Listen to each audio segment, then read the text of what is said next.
This broadcast is sponsored in part by Hendrick Automotive Group. WBTV News starts right now with breaking news. And that breaking news, a live look right now over Central Avenue in East Charlotte from our Sky 3. We're staying on top of this breaking news after two teenagers were shot near a high school. Good afternoon. I'm John Carter. Thanks for joining us here on WBTV News at noon. Now, this is right near Commonwealth High School. Right now, it's unclear if the two teenagers went to the high school. Students there were placed on a lockdown as a precaution, but that lockdown has been lifted. WBTV's Chandler Morgan is live there at the scene where this all unfolded. She's been monitoring this for quite a while now. So, Chandler, I understand you do have new information. What have you got for us?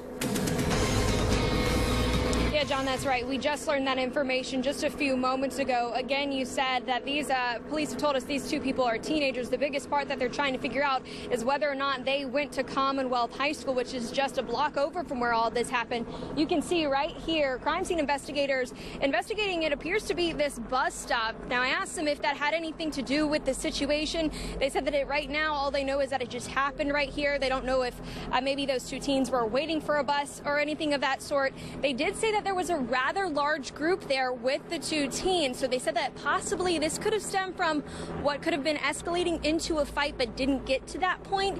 And they say that they believe in that process two people shot each other. Again, those two teenagers, we know that they do have pretty life-threatening injuries from what we're told. They've been taken to the hospital. That's where they are right now. No word on the identity of two of these people. Again, teenagers, and we don't know if they did go to Commonwealth High School. You mentioned this. Commonwealth High School was put on a brief lockdown, and this is just by Winterfield Elementary School as well. They were on a 5-minute lockdown, but that school is rather right down the road, so not as close to the scene.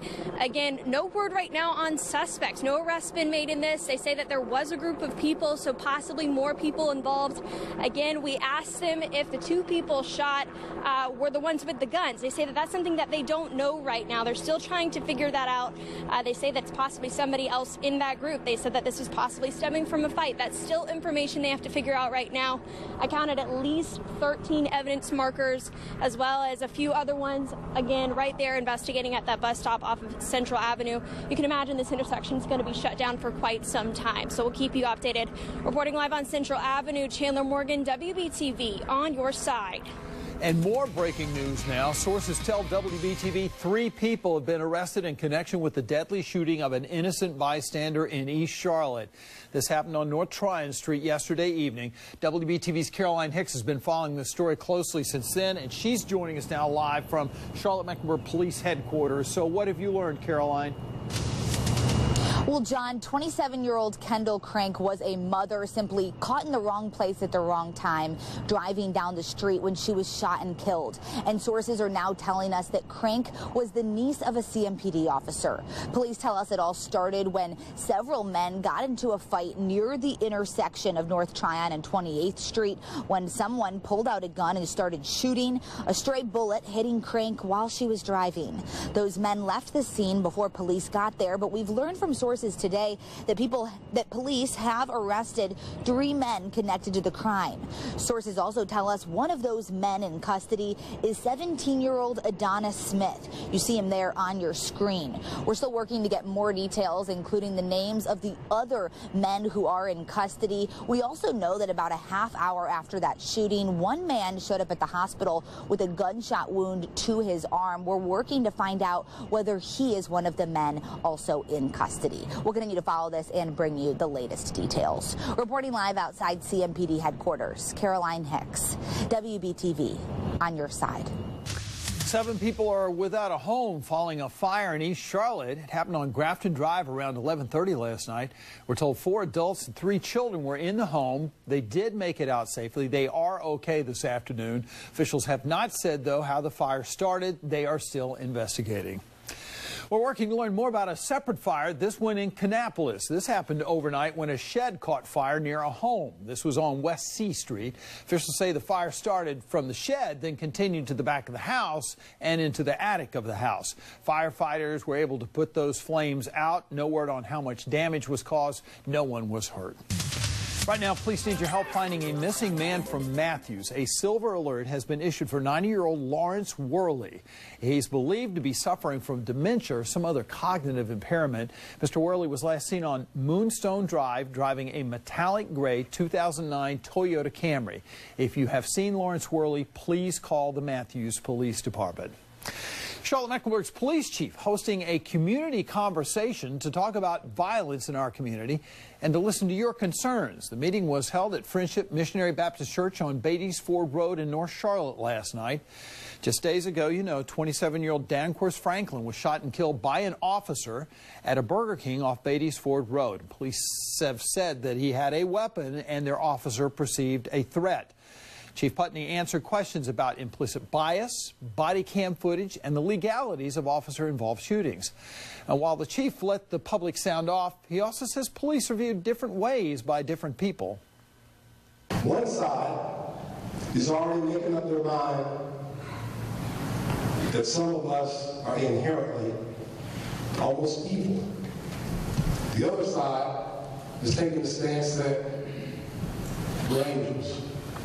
I'm here to tell you, neither side is right. I'm trying to understand what can we all do differently, because I'm tired of seeing our people get killed here in Charlotte, and there's got to be a better way.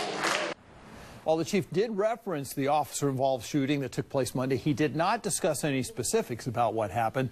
Of course, the case is currently under review. New information on the South Carolina site the Carolina Panthers are considering for their practice facility. According to news partners at the Charlotte Observer, Rock Hill Mayor John Geddes says the team is eyeing attractive land in Rock Hill south of the Cherry Road exit on I-77 and is bordered by the interstate, Anderson Road, and the Eden Terrace extension. A decision on the move would still depend on whether South Carolina lawmakers will approve a package of incentives that could offer the team millions of dollars in tax breaks. Right now, that bill's being held up in the state Senate by Senator Dick Harpootlian, who wants to see a breakdown of the economic benefit to the state.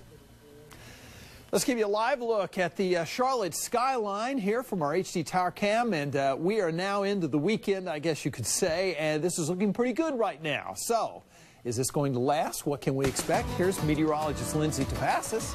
For most of the weekend, at least, it looks like. So temperatures outside today already surpassing yesterday's highs, which were in the upper 60s. Today, though, we're closing in on 70, and it's only the lunch hour here. 69 in Charlotte as of 12 noon. We're 58 in Boone, 68 Monroe, 68 in Chesterfield as well. So certainly no trouble at all reaching the 70s for highs this afternoon. Our high yesterday was 67, and we're already running in most areas 10 to 12 degrees ahead of yesterday's noon temperature. So that should position us comfortably for highs in the 70s today, low to perhaps even mid 70s for some of us as we still have a largely clear sky overhead, plenty of sun. Now you do see some high clouds starting to blow into the mountains, and there is actually a front upstream, some shower activity. It's small, but it is out there moving through parts of Kentucky and Tennessee, and we do expect that boundary will advance over the weekend. We'll tell you when, and if you could expect any bit of wet weather out of it coming up in your 7-day first alert forecast. John. All right, thanks, Lindsay. Next on WBTV News at noon, weeks after that mass shooting took the lives of dozens of people in New Zealand,